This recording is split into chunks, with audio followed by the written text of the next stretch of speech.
Desde la calle hasta la UCI, esto es Emercrit Podcast, donde la emergencia se une con la evidencia. Ciencia en español, pensamiento profundo, práctica con propósito. La revolución del paciente crítico comienza ahora.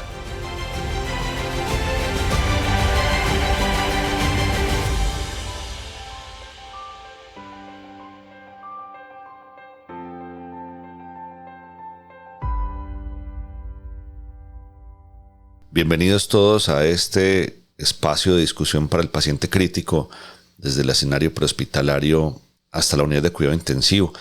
Esto es Emercrit Podcast al aire y vamos a hablar hoy de un tema realmente muy importante. Vamos a hablar de la inmovilización o la restricción del movimiento vertebral, antecedentes históricos, evidencia, de algo que realmente nos compete a la mayoría.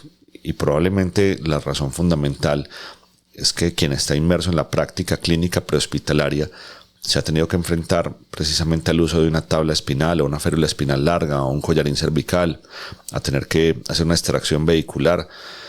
Y las preguntas son recurrentes.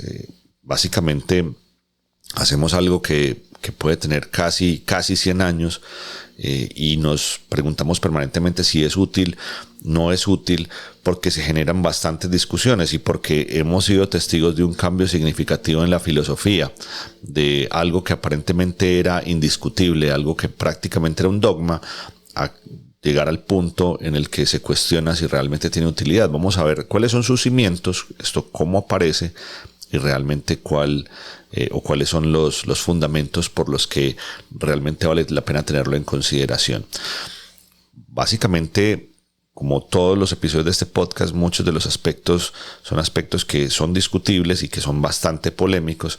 No vas a encontrar necesariamente acá lo que se lee es un análisis basado en lo que tenemos, como son 2 décadas de experiencia y probablemente la capacidad de razonar si tiene o no tiene sentido mucho de lo que se hace. Pero básicamente va a ser muy, muy polémico y la idea es generar debate. Esta es quizás el objetivo final de la divulgación científica, hacer que los profesionales tengan una capacidad de crítica con respecto a lo que se hace y crítica constructiva, por supuesto, para tener mejores métodos para nuestros pacientes. Así que el punto de partida ocurre aproximadamente en los años 40, donde se empiezan a publicar las primeras impresiones sobre los pacientes que sufren lesiones, que sufren trauma, especialmente en escenarios hospitalarios. La atención prehospitalaria no tenía ahí su punto de partida y muchos pacientes que eran trasladados hacia los hospitales terminaban con lesiones que aparentemente no ocurrían como consecuencia del accidente. La primera publicación que se hizo y de la cual se tiene referencia importante como una de las alertas que dio pie a tomar precauciones sobre los pacientes con lesiones o potenciales lesiones de columna, fue realizada por el doctor Watson Jones, y hace una publicación muy interesante donde trata de establecer que los pacientes que eran movilizados de forma inapropiada podrían tener lesiones. No es más que una publicación y hace que la era de la improvisación que se mantenía hasta ahí pues empezara a tener un poquito de precaución. Y a partir de esta publicación, en el año de 1940, aparece la génesis de lo que se denomina la alineación espinal estricta. No era un asunto sencillo y era más hospitalario, por supuesto, para este momento de la vida. Todavía los sistemas prehospitalarios de emergencia no se habían desarrollado, pero este se considera que es el principio de la filosofía de la restricción del movimiento vertebral tal y como lo conocemos hoy. En esa década de los 40, ese concepto de inmovilización espinal básicamente no existía, no se había desarrollado y no era una preocupación tan importante, a diferencia de lo que uno podría llegar a pensar. Entonces, ahí, en ese momento, en 1940, a partir de esos trabajos, se genera un modelo muy interesante de lo que conocemos hoy o que se parece hoy a las tablas espinales. No era una tabla plana, de hecho era una tabla curva que tenía la posibilidad de hacerse tracción en el paciente con un par de dispositivos a los pies del paciente y a la cabecera del paciente para hacer precisamente eso que buscaba, ese principio de neutralidad espinal. Las imágenes son realmente muy interesantes y hacen parte de la historia de la medicina y de la medicina de emergencias, y para nosotros es el punto de partida de toda la movida de la restricción del movimiento vertebral y de la inmovilización, pero quizás no es el punto de inflexión. Posteriormente, en 1966, la Academia Nacional de Ciencias de los Estados Unidos saca un informe que es muy importante y que se considera el punto de inflexión, el punto de partida para la creación y el desarrollo de los sistemas modernos de atención prehospitalaria en Norteamérica. Y básicamente este comunicado es muy potente, es muy poderoso y empieza a demostrar que hay algo de discapacidad asociada a la accidentalidad, y evidentemente esto es alarmante. Es un dato básicamente de salud pública que, sin tener números realmente bien descritos, habla de un problema que se estaba empezando a generar sobre las carreteras en los Estados Unidos y de la importancia de que las personas fueran atendidas de forma un poco más estructurada. Sin embargo, hasta ese momento, y como inicio, era un inicio lento, un inicio que se daba solamente en las grandes urbes y con intereses no colectivos, es decir, no en todos los rincones de Norteamérica se iba a generar un servicio de emergencias prehospitalarias tal y como lo conocemos. El inicio fue lento, con no todas las personas formadas, pero por lo menos para muchos este es el paso inicial para que esto ocurriera. ¿Y esto qué tenía que ver con el movimiento o con la restricción del movimiento vertebral? Porque esto básicamente fue el punto de partida de los IMS. Tiene todo que ver porque en este informe se demostró más bien que había un transporte inadecuado de víctimas que tenían potencialmente lesiones en la columna vertebral y que eran hechas por personal no entrenado. Nada que no se supiera, eso era básicamente fácil de entender, pero estaba sobre la mesa, se puso de manifiesto y realmente valía la pena tenerlo en consideración.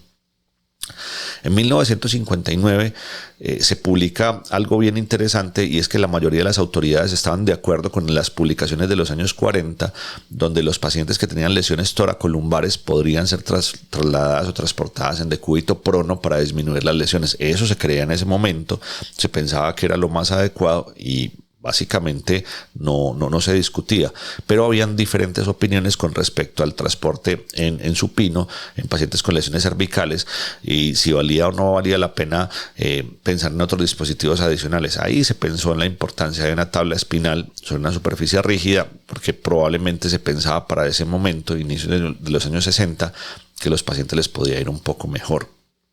Entonces esta publicación era realmente muy importante, pero la primera serie muy importante precisamente se publicó en los años 60, y es que el doctor Heisler, en compañía de otro par de médicos que eran muy prominentes y que lograron hacer una serie muy grande en Ontario, Canadá, el doctor Wayne Jones y el doctor House, evaluaron durante al menos 25 años 958 pacientes con lesión medular.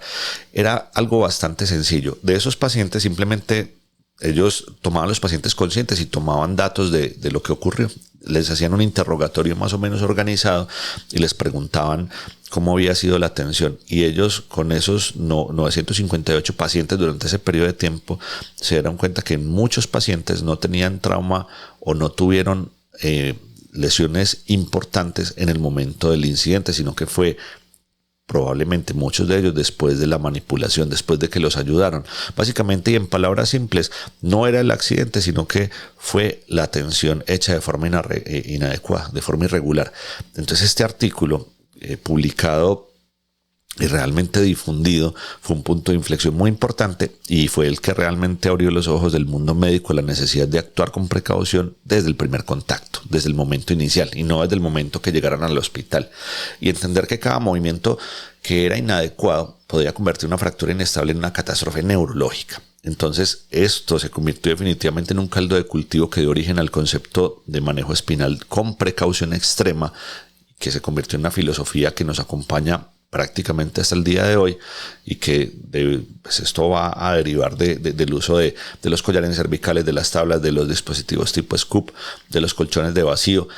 No había todas esas cosas, por supuesto, pero los relatos de los pacientes que se hicieron para estos médicos, 958 pacientes, básicamente era, para ese momento de la vida, era absolutamente indiscutible que habían consecuencias que se generaban por la atención y especialmente por la atención prehospitalaria. Hessler posteriormente en el 66 hace una publicación solamente de 2 pacientes donde describe la paraplegia tardía debido a la falta de reconocimiento de lesiones y de proteger a los pacientes que tienen una columna potencialmente inestable. Es un estudio observacional entrevistando a los pacientes, no tiene el mismo impacto de ese estudio que hizo con esa serie tan grande de pacientes, pero seguía en la escena publicando y demostrándole a la gente la importancia de lo que se supone que se debería hacer.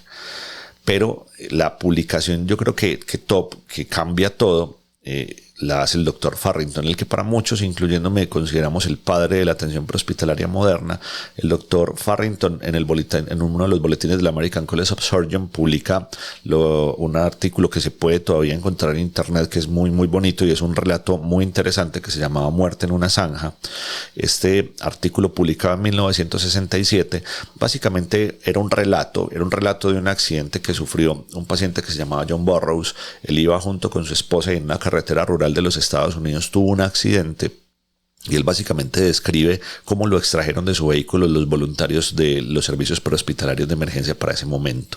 Es solamente un relato, no tiene que ver con tecnicismo, no tiene que ver con series, no tiene nada que ver con eso, solamente es un relato, y ese relato contaba una historia real, cruda, personal y cercana, que hizo que básicamente las personas se sintieran con empatía por la historia y pensaran, y si eso me pasara a mí, ¿cuál sería la consecuencia?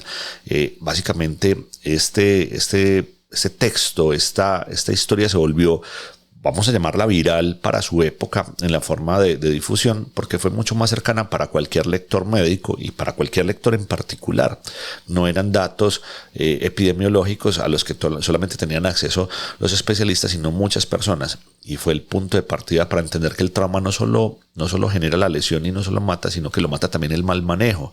Y fue el que ayudó a cimentar básicamente protocolos estandarizados de manejo, y fue para muchos, y yo pienso lo mismo, el punto de partida de la formación formal de los servicios prehospitalarios de emergencia. O sea que yo puedo asegurar, y les puedo asegurar sin exagerar, que Muerte en la Zanja fue uno de los textos más importantes y fundamentales en el movimiento moderno del IMS en América, que dejaba como conclusión que no basta con querer ayudar, es necesario saber hacerlo, porque si no, pues probablemente las consecuencias son devastadoras. El camino al infierno está pavimentado de muy buenas intenciones.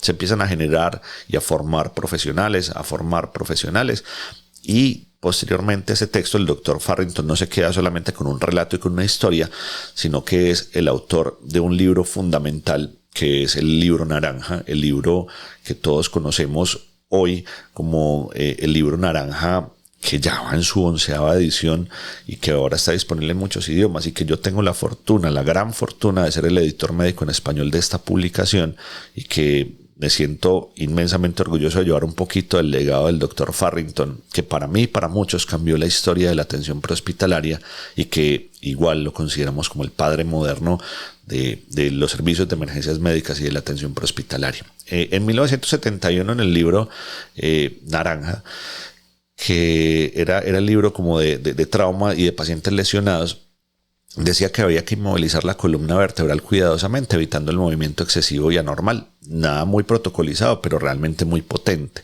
Y también recordaba que era importante asegurarse de que el paciente estuviera inmovilizado adecuadamente y que debería ser trasladado en una tabla espinal. Eso fue un principio y se convirtió en un dogma que duró por mucho tiempo. Este libro, que lo publica además el Comité de Trauma y la Academia Americana de Cirujanos, se convierte básicamente en el texto fundamental en la formación de los profesionales en atención prehospitalaria, para médicos y técnicos en emergencias médicas, y sus principios permanecieron durante muchos años, y nace la era del protocolo y la tabla espinal, del protocolo al que muchos hacen referencia, pero que realmente no hay que confundir, porque mucha gente con bastante frecuencia habla de protocolos y habla del protocolo, y un protocolo que muchas veces ni siquiera saben a qué se hace referencia. Entonces uno no puede estar hablando de un protocolo cuando no sabe, porque cuando se les pregunta ¿por qué pones una tabla espinal? ¿Por qué pones un collar cervical? Por protocolo. ¿Y a qué protocolo hace referencia? Entonces uno realmente no hace las cosas por protocolo, las hace porque realmente valgan la pena. No estamos en la era de Farrington, hay muchas más razones y mucha más información hoy en día, pero para ese momento de la vida probablemente era correcto. Y el dogma quedó claro: inmovilizar siempre, inmovilizar por si acaso, y porque el costo de no hacerlo podría ser la parálisis. Eso fue lo que se quedó, y eso era un mensaje muy poderoso que realmente tenían que tener en consideración. Y hay algo en lo que estamos de acuerdo: esta práctica salvó muchas vidas, indudablemente, pero también generó sus propias complicaciones, y fue definitivamente el exceso que con el tiempo llevaría a replantear ese modelo, el exceso de la sobreinmovilización. Posteriormente hubo un par de aspectos muy interesantes que creo que valen la pena tener en consideración y que son parte de lo que nos compete y de lo que desarrolló la forma en la que se hace atención prehospitalaria y en la que la inmovilización juega un papel protagónico. En 1976 el doctor James Steiner era un cirujano, era un ortopedista que estaba volando en Nebraska con su familia. Él iba volando su aeronave con su familia, 4 hijos y su esposa. Cayeron en uno de los campos en Nebraska, tuvieron un incidente y él pudo sacar a sus hijos con vida. Su esposa lamentablemente falleció y pudo caminar varios kilómetros con ellos hasta que encontró un pequeño puesto de salud, un hospital rural donde pudieron atenderlos, y él como ortopedista pudo ser testigo de que el personal no estaba preparado, de que no habían protocolos claros, de que no había equipo adecuado, de que todo era un desastre, que nadie sabía cómo manejar un trauma grave. Y básicamente esto lo llevó a una conclusión muy potente, y es que cuando el trauma ocurre, el paciente tiene el derecho a recibir la misma atención experta independientemente de dónde ocurra. Es una llamada muy poderosa de atención, y el doctor Steiner, con su experiencia y a raíz de esto que ocurrió, pues da paso a que se cree una de las iniciativas más importantes que conocemos, y es que en 1978 se crea el programa de ATLS. El ATLS, a partir del evento que ocurre con el doctor Steiner, es bastante importante. Ocurrió en 1976 el evento, el accidente, el incidente que hace que todo esto ocurra, pero hasta 2 años después se crea formalmente por el Colegio Americano de Cirujanos y por el Comité de Trauma el programa ATLS. Pero bueno, ATLS está muy bien y funcionó muy bien, pero era un programa que estaba absolutamente diseñado para funcionar al interior de los hospitales. ¿Y qué pasa en el escenario prehospitalario? Pasan algunos años, y solamente hasta 1983 la Asociación de Técnicos en Emergencias Médicas, apoyados por el Colegio Americano de Cirujanos, precisamente por el Comité de Trauma, empieza a adaptar el mismo ATLS al ámbito prehospitalario y crea el PHTLS, cuya persona más importante es el doctor Norm Maxwell, que fue y jugará un papel muy importante, y que creo que probablemente esté ahí en ese Olimpo de personas a las que les debemos tanto, como el doctor Farrington, y para muchos, incluyéndome a mí, el agradecimiento por lo que hizo, por lo que dejó y cimentó al doctor Norman Maxwell, o el doctor Norm Maxwell. Es impresionante como fundador de PHTLS, pero no solamente por fundar el programa, por haberlo pensado, por haberlo impulsado y pensar que la atención prehospitalaria se tenía que hacer con altura y con calidad, sino también porque impulsó este programa en todo el mundo, no solamente para que se quedara como parte de la formación de los sistemas prehospitalarios en Norteamérica, sino para que llegara hasta todos los rincones. Y por eso la memoria y el legado del doctor Norm Maxwell es tan importante, con su frase: ¿qué has hecho hoy positivo por la humanidad?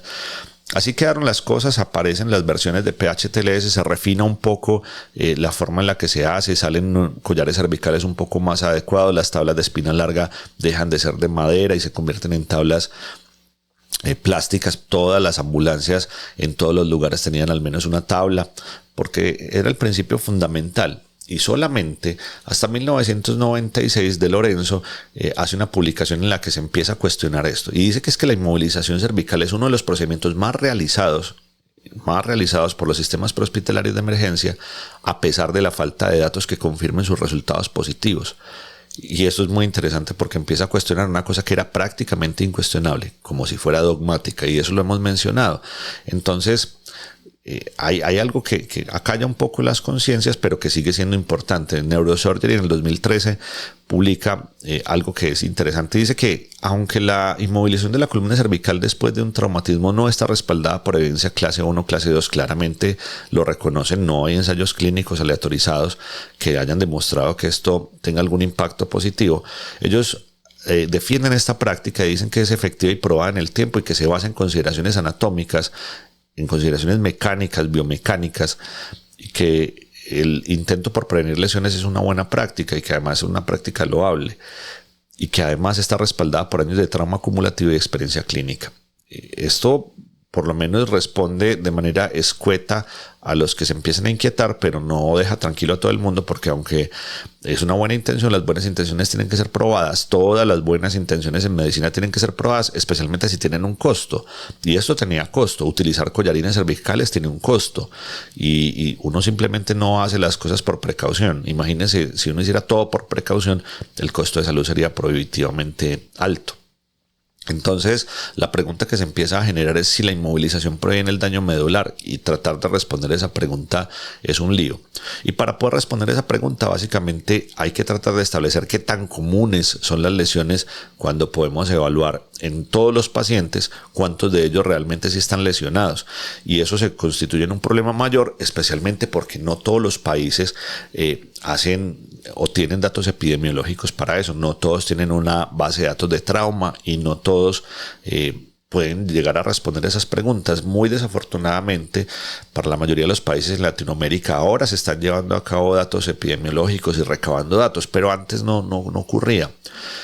Entonces, esa pregunta había que responderla de alguna manera. Los datos que se sabían o que se tenían ya entrados los años 2000, para 2012, 2013, era que aproximadamente 5 millones de pacientes eran inmovilizados cada año en Estados Unidos por los sistemas médicos prehospitalarios.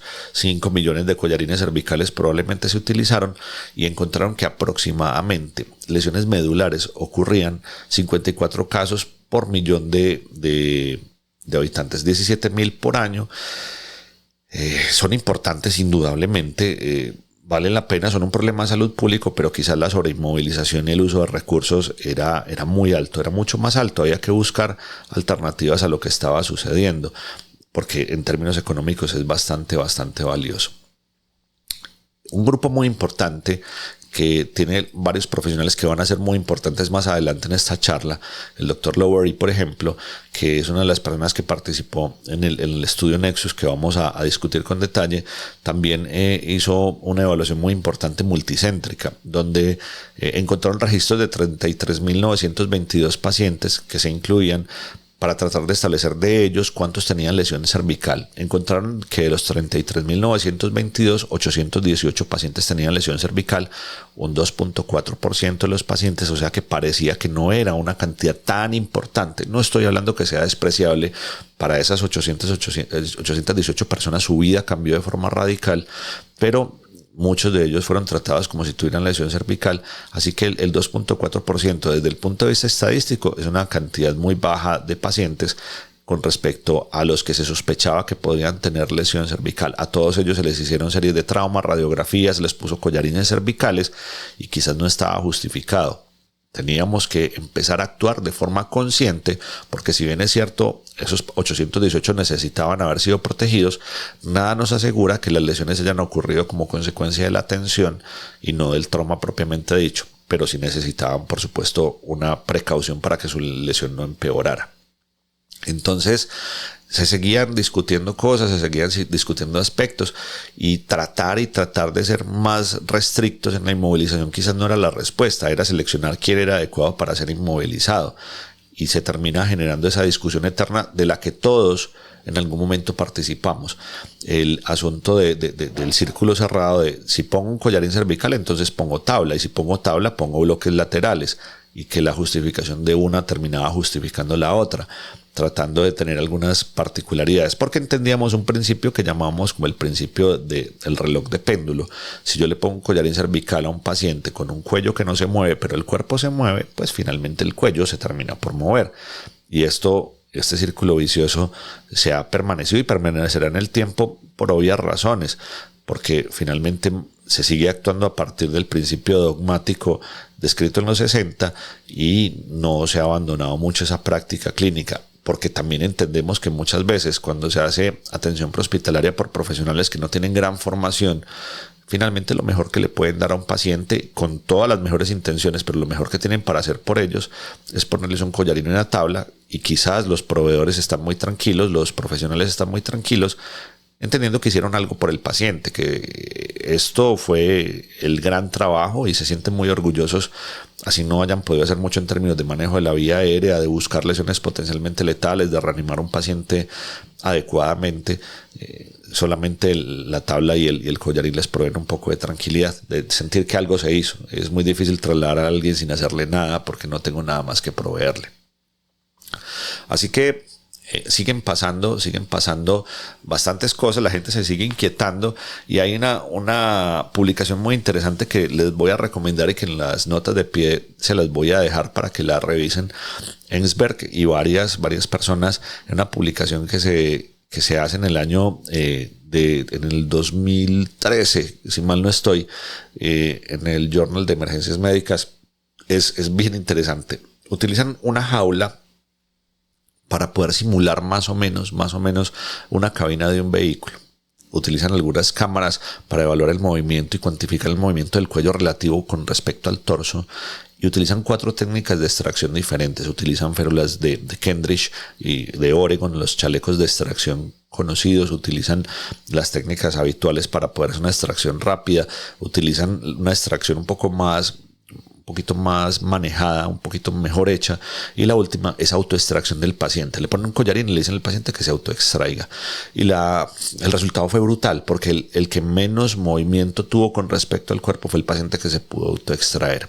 Y esto abre la puerta a una práctica que se volverá muy común, que será la autoextracción de los pacientes supervisada. Para muchos es escandalosa, y yo puedo entender que no todo el mundo se puede autoextraer tras un accidente. Hay gente que va a quedar atrapada y que va a necesitar probablemente de un proceso de extricación, donde básicamente con herramientas hidráulicas el paciente pueda ser liberado del vehículo, y que muchos van a quedar muy lesionados y no se van a poder autoextraer. Eso lo entiendo perfectamente, pero en este escenario fue la puerta de entrada a ese concepto, que es un concepto que creo que vale la pena tener en consideración, y vale mucho la pena. Así que partimos del mismo principio del cual hablamos hace mucho tiempo. Básicamente, si yo no puedo hacer el bien, por lo menos no hago más daño, y con eso se está haciendo una contribución enorme. Continuamos avanzando en el tiempo y empiezan a haber las preocupaciones porque hay un uso excesivo de tablas y de collarines cervicales, y se empiezan a publicar un montón de estudios, más o menos desde finales de los 90 y principios de los años 2000. Uno de los más importantes lo hicieron en Estados Unidos y lo publicaron también en los Anales de Medicina de Emergencias. Publicado en 1994, Chan toma 21 voluntarios saludables, personas que no tenían ninguna lesión en particular, y los acuesta sobre una tabla espinal y evalúa qué es lo que ocurre. Solamente los deja 30 minutos, y el 100% de sus voluntarios refieren dolores muy importantes en la región occipital, y créanme que sí, realmente es bastante doloroso en la región sacra y lumbar, y algunos incluso en la región mandibular, porque los inmoviliza completamente, es decir, con collarín cervical y bloques laterales. Y el 55% de sus participantes, 11 de 21, dijeron que el dolor era de moderado a severo, con 30 minutos nomás. Posteriormente, el doctor Juan March, con 20 voluntarios que son saludables, los inmoviliza completamente durante 1 hora, y ocurre exactamente lo mismo. Y todos estos 20 pacientes se quejaron incluso de molestias posteriores a esto, o sea, días e incluso semanas después. Entonces ya sabíamos una cosa: las tablas son incómodas, son bastante incómodas, los traslados prolongados son un problema. Pero hay un estudio muy interesante que es el Dr. Bauer, y que lo publica incluso a finales de los 80, que también tenía mucho sentido. Tomó 15 voluntarios sanos que no eran fumadores y los puso sobre una tabla espinal y les puso una férula de Kendrick, una férula para extracción, o un chaleco de extracción, pues. Y evaluó con espirometría 3 factores que eran capacidad vital forzada, volumen expiratorio forzado al primer segundo y flujo expiratorio forzado. Y habían disminuciones significativas en estos pacientes. Entonces, todos los que hemos atendido pacientes y que utilizamos, porque todos los que llevamos algún tiempo haciendo atención prehospitalaria, hicimos extracciones vehiculares utilizando férulas de Kendrick o chalecos de Oregon. Y muchos pacientes podían tener lesiones pulmonares, contusiones pulmonares, hemotoras, neumotórax. Ahora imagínense el chaleco lo que tiene. Por eso es que hoy en día prácticamente se ha convertido en una pieza de museo. Poco o nada lo utilizamos. Hay gente que lo sigue utilizando, pero sabemos que la evidencia no lo avala. Y no lo avala solamente por el problema pulmonar, sino porque realmente no es tan versátil, es un poco más difícil y porque puede generar más movimiento. Poner un chaleco nunca fue sencillo y eso era una de las cosas que más entrenábamos hace algunas décadas. Con respecto a las úlceras por presión, siempre fueron una preocupación, pero hasta el 2010 un estudio publicado por Berg en 73 voluntarios saludables que se llevaron hasta tablas y que se les pudo evaluar la perfusión tisular en los lugares de presión, se demostró incluso que después de 20 minutos podrían haber zonas de presión muy importantes que darían pie a la posibilidad de úlceras por presión. Y ya sabemos que no deberíamos trasladar pacientes en tablas de espina larga. Creo que a nadie se debería trasladar y mucho menos en un traslado prolongado. Pero de eso venimos haciendo conciencia y aunque los estudios publicados son del año 2010, incluso antes, esa práctica apenas se está abandonando en muchos lugares, apenas hasta hoy. Hay estudios también que demostraban aumento de la mortalidad en los pacientes que se inmovilizaban, especialmente en los pacientes inmovilizados con trauma penetrante. Fue un estudio de Haut que se hizo en el 2010 en el Journal de Trauma y demostró que en retrospección la mayoría de los pacientes que tenían una inmovilización muy cuidadosa con trauma penetrante, esto aumentaba la mortalidad. Entonces se hicieron múltiples estudios, se evaluaron múltiples series y nos empezamos a dar cuenta que los collarines cervicales y que la inmovilización tenían efectos importantes sobre aumento del dolor, aumento de la presión endocraneana, imposibilidad del manejo de la vía aérea. El collarín cervical hace que la apertura bucal se disminuya y en muchos casos una técnica inapropiada para manejar la vía aérea hacía la vía aérea un poco más difícil, especialmente si no se implementaban manejo de la vía aérea, por ejemplo con maniobras como la intubación endotraqueal a 5 manos, donde un proveedor abre el collarín y mantiene la restricción manual, el otro hace la laringoscopia convencional y es asistido por uno adicionalmente que te pasa el tubo endotraqueal. Se describió como intubación a 5 manos, que realmente vale la pena, sin tener que alinear los ejes para no generar más lesión, pero por lo menos teniendo la posibilidad de mejorar la apertura bucal al abrir el collarín cervical. Eso no ocurría en todos los escenarios, entonces nos dimos cuenta que aumenta la presión endocraneana, que puede tener efectos significativos importantes, aumentar el dolor, etcétera, etcétera. Sin embargo, era impensable pensar que un paciente con un trauma mayor se pudiera trasladar sin un collarín cervical. ¿Qué sigue pasando después? ¿Qué es lo que ocurre? Bueno, hay muchos aspectos importantes, pero quizás el que más nos preocupa o lo que más nos preocupa empieza a pasar posteriormente. Empiezan a publicarse estudios en los cuales se establece qué pasaría si los pacientes no se inmovilizaran, y no son estudios tan recientes. Se hizo un estudio retrospectivo y se hizo en 2 hospitales universitarios y se evaluaron en Malasia 120 pacientes y en el estado de Nuevo México, en Estados Unidos, 334 pacientes. Todos ellos tuvieron trauma cerrado vertebral, por supuesto, y fueron trasladados desde el hospital hasta la escena. Y los datos son aterradores porque probablemente en algunos de los estudios, en el estudio que se hizo en Malasia, parece que les fue mucho mejor a los pacientes que no inmovilizaron bastante. Sin embargo, son estudios que tienen algunos sesgos y que no iban a dejar tranquila a la mayoría de gente. O sea que si somos si somos conscientes de lo que se había publicado, entonces ¿qué íbamos a empezar a hacer con las tablas espinales? Porque tenemos un montón. En los lugares donde tenemos servicios prehospitalarios de emergencia tradicionales hay un montón de tablas. Pues hay muchas cosas que se pueden hacer con ellas, pero las tablas quizás hoy quedan con un papel importante en la extracción vehicular, pero su protagonismo disminuyó de manera significativa y nos hacen pensar que hay otros dispositivos un poco más versátiles, como el colchón de vacío, que aprovecho de una vez en el blog de Emercrit, www.emercrit.com, o .org, van a encontrar una de las revisiones más amplias, detalladas, basadas en la evidencia de colchón de vacío que he realizado para ustedes. La pueden consultar de forma gratuita en nuestro blog, la pueden leer y complementar este episodio. Entonces, sigue el asunto de los collarines cervicales. Con todo y todo, el collar cervical terminaba siendo protección o terminaba siendo un mito prolongado. Y básicamente durante décadas, ese collarín cervical, que fue un símbolo de seguridad y de protocolo y de cumplimiento, pues parece que no era tan útil. Básicamente, las preguntas que siempre se hacían era qué tanto limitaba el movimiento cervical. Y se hicieron algunos estudios que demostraron que los collares cervicales realmente restringían muy poco, de un 30, máximo un 55% aproximadamente, no en todos los movimientos, en movimientos de flexión y extensión y algo de rotación. Protegen, pero claramente no inmovilizan completamente, y eso fue lo que generó pues como el desespero por los bloques laterales para poder ajustar un poco más el porcentaje.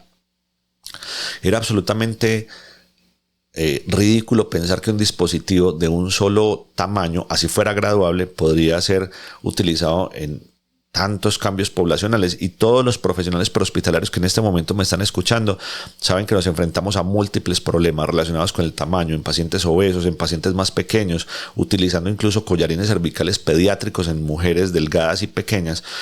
Puras prácticas que no tenían ninguna evidencia y que básicamente hicimos porque nos pareció lo correcto. Incluso problemas al medir el collarín cervical. El collarín cervical se mide o se suele medir desde la línea que se proyecta desde el mentón hacia la parte posterior, y hasta encontramos algunos aspectos muy importantes, y es que medía incluso para muchos desde la región retroauricular. Es decir, existían cualquier cantidad de mitos. Luego apareció un collarín que se llamaba el X-Collar o el X-Collar, que para muchos fue la revolución en la restricción del movimiento, y no fue más que un collar más difícil de poner. Y la evidencia al final realmente es contundente, es absolutamente contundente, y es que ningún estudio a la fecha demostró un impacto significativo en la disminución del daño neurológico. No se ha probado, no hay ningún estudio que lo haya probado, y que de hecho los collarines cervicales pueden generar algunos efectos adversos graves, como aumento de la presión endocraniana, que lo habíamos descrito, muy importante, aumento de la dificultad respiratoria y mayor dolor, y en muchos casos pues más ansiedad y estrés.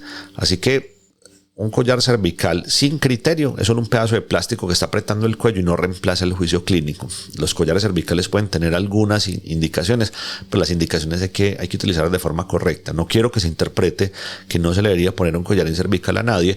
Lo que quiero que se interprete es que no se le tiene que poner collar cervical a todo el mundo. Ese aspecto es claro. Las publicaciones son muy interesantes y arrancaron desde Dixon, que publicó en el 2014 lo limitado del uso del collar cervical.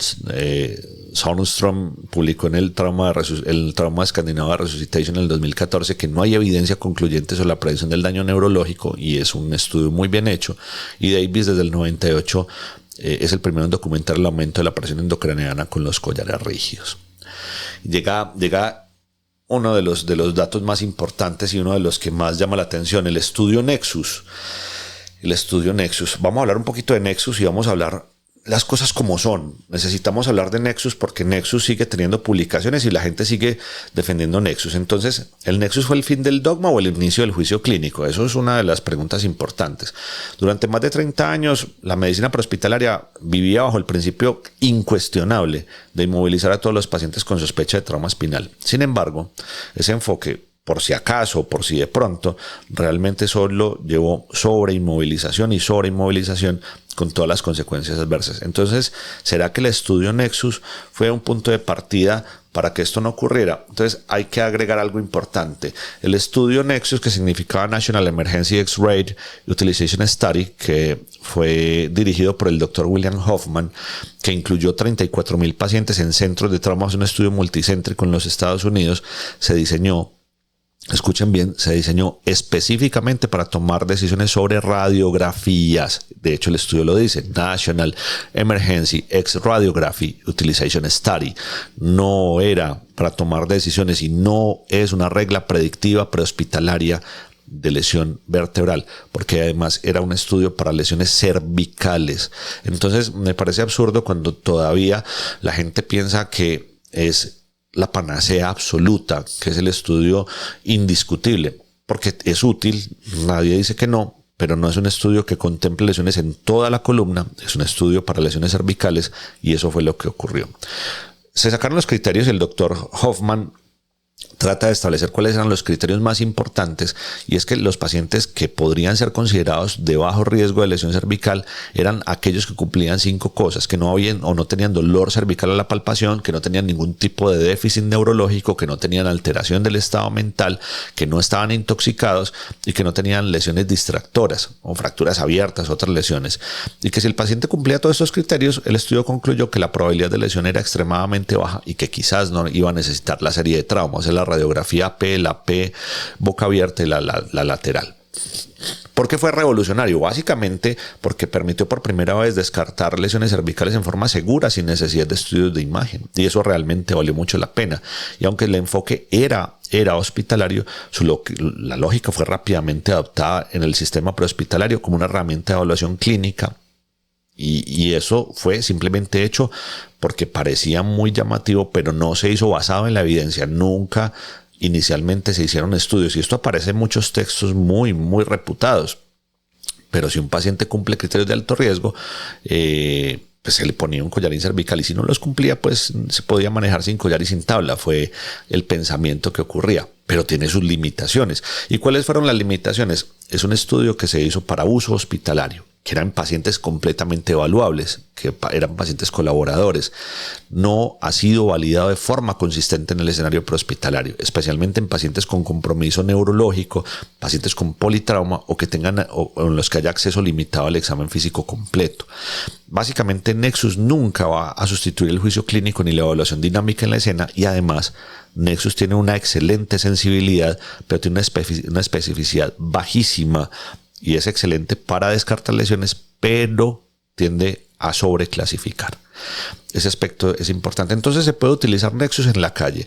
Es una buena práctica. Entonces, sí, pero con criterio. Esto no es un dogma. Es una herramienta clínica que puede integrarse con la experiencia, que se puede utilizar básicamente y que se tiene que tener en consideración además con el mecanismo del trauma, pero que nos hace pensar que no hay que inmovilizar a todos los pacientes, sino restringir el movimiento cuando sea necesario, que se puede tener en consideración, pero que tiene problemas importantes en la validación. ¿Y cuál es la controversia con respecto a la validación? Desde que el estudio Nexus se publicó en el año 2000, muchos intentaron extrapolarlo para que se convirtiera en una herramienta prehospitalaria.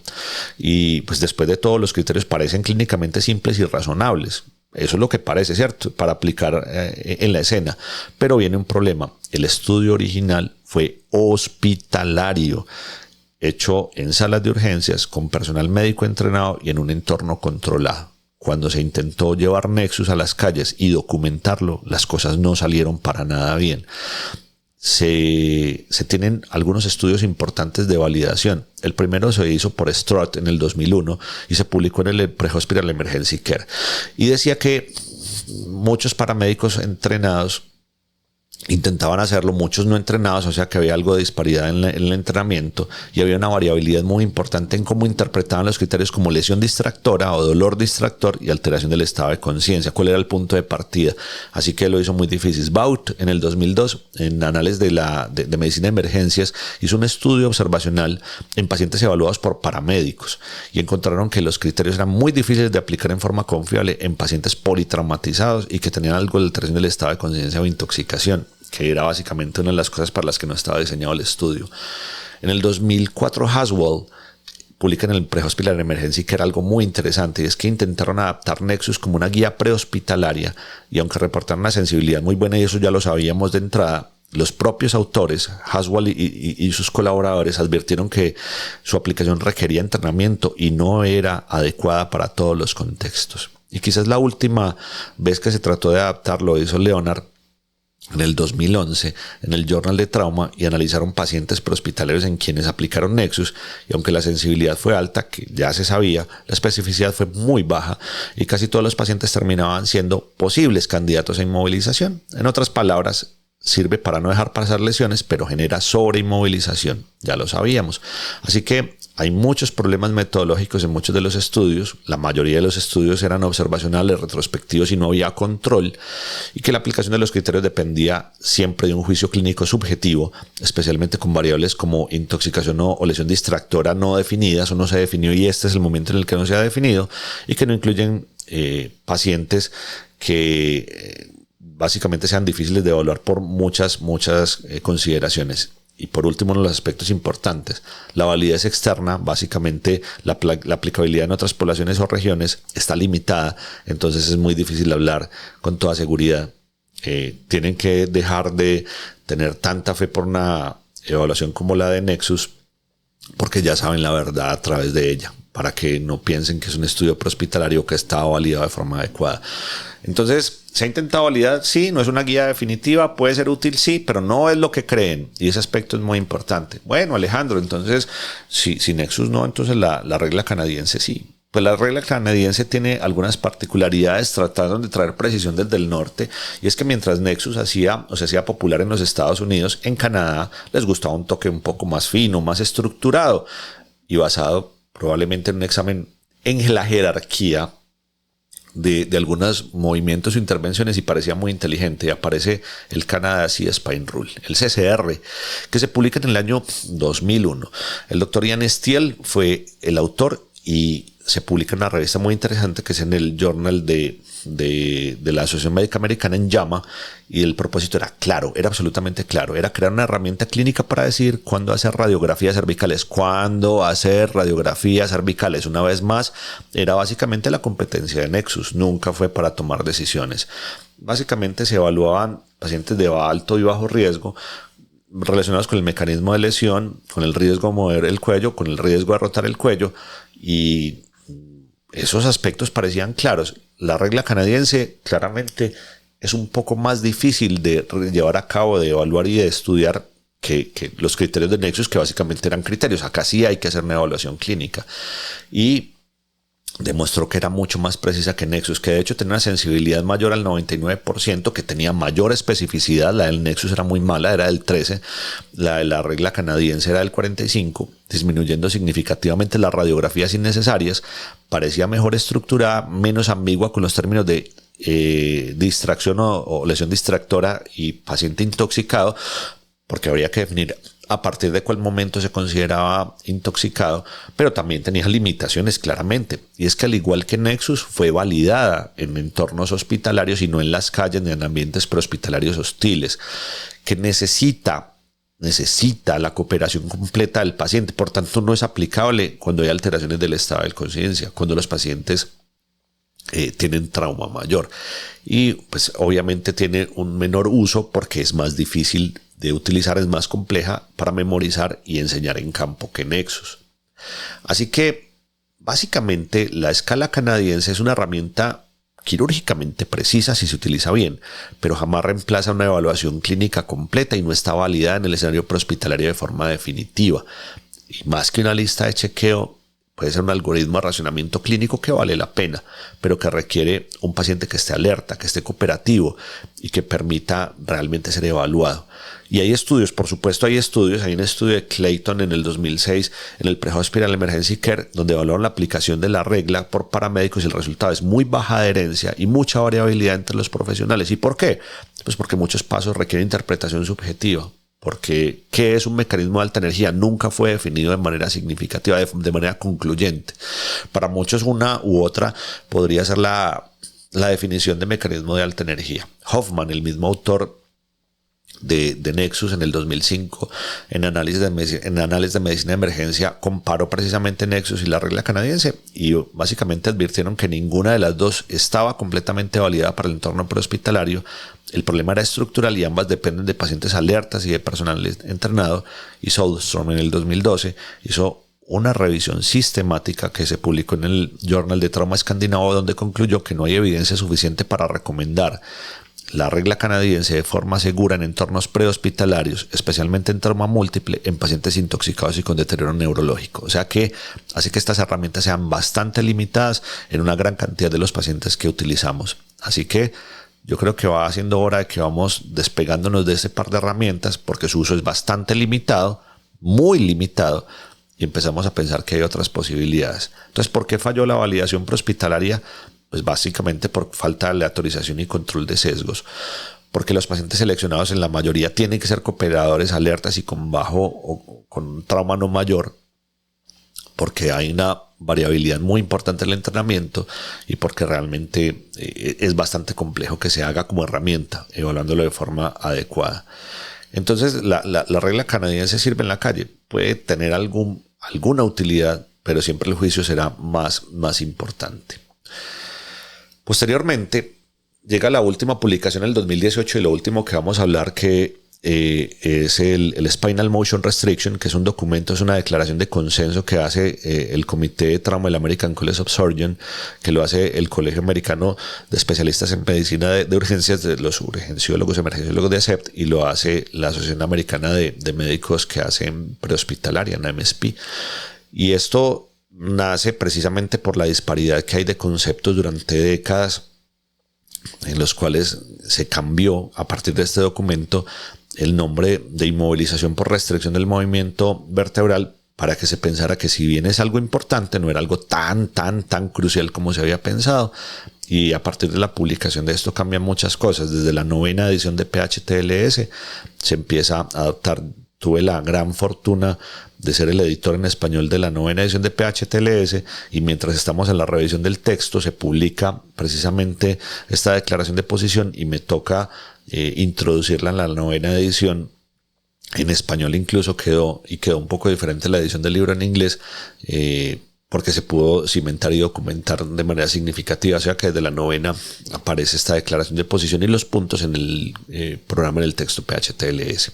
Entonces básicamente no es muy diferente a lo que decía la regla predictiva de Nexus, no es muy diferente, pero esto está diseñado para toda la columna y no solamente para la región o para la parte cervical. Esto está diseñado para profesionales de prehospitalaria y habla de alteración de la conciencia y lo define como alteración del Glasgow.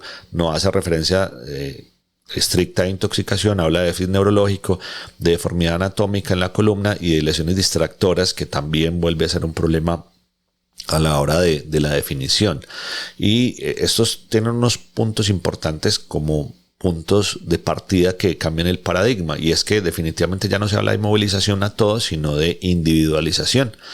Reconocer los riesgos de la inmovilización rígida, que ya habíamos hablado, incorpora evidencia actual, apoya el criterio del retiro de la tabla y que se utilice solamente en casos de extracción, que realmente es algo que ya sabíamos, y flexibiliza un poco el enfoque. Tiene puntos débiles, sin ninguna duda. Esto no es un dogma también, y es que aunque está basado en consenso de expertos, no es un documento de guía clínica formal ni está respaldado por ensayos clínicos. La decisión sigue siendo subjetiva. Hay espacio para la interpretación en campos como lesión distractora y nivel de conciencia. Es muy difícil de implementar en sistemas con poca formación o falta de entrenamiento en evaluación neurológica prehospitalaria o sin una dirección médica juiciosa, y puede generar variabilidad en la práctica si no se entrena adecuadamente. No contempla protocolos de validación prehospitalaria en todos los niveles, por ejemplo en las áreas rurales y cuando hay traslados prolongados de campo. Así que nos quedamos con algunos aspectos claves, y es que la evidencia actual no respalda el uso rutinario de la tabla del collar en todos los pacientes.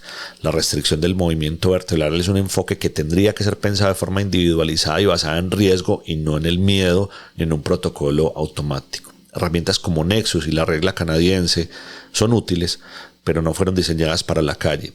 Su uso prehospitalario debe ser entrenado y contextualizado, y cuando estés hablando de eso, tienes que saber que estás hablando de algo que no tiene evidencia. Las complicaciones de la inmovilización innecesaria son reales: el dolor, las úlceras por presión, la ansiedad, la dificultad en el manejo de la vía aérea y el aumento de la mortalidad en el trauma penetrante. Son aspectos que se tenían que tener en consideración. Así que, si haces atención prehospitalaria, si te interesa, no inmovilices por costumbre. Evalúa, piensa y decide de forma adecuada. No pongas una tabla si estás seguro de que la tabla no aporta y que realmente puede perjudicar más. Es necesario el entrenamiento continuo y para que se lleguen a cabo toma de decisiones adecuadas, y hay que liderar el cambio. Lideren el cambio en sus sistemas prehospitalarios, porque hoy más que nunca la seguridad no depende de una tabla, depende de su entrenamiento y depende de que definitivamente las cosas se hagan bien hechas.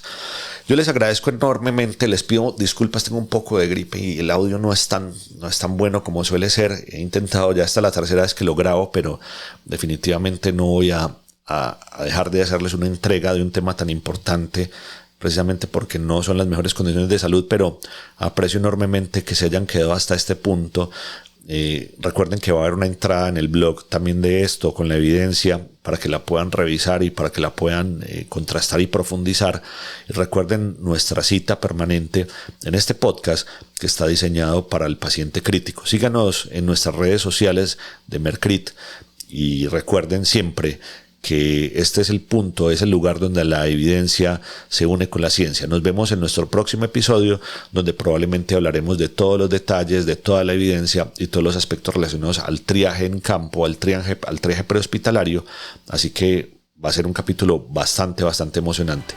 Nos vemos muy pronto.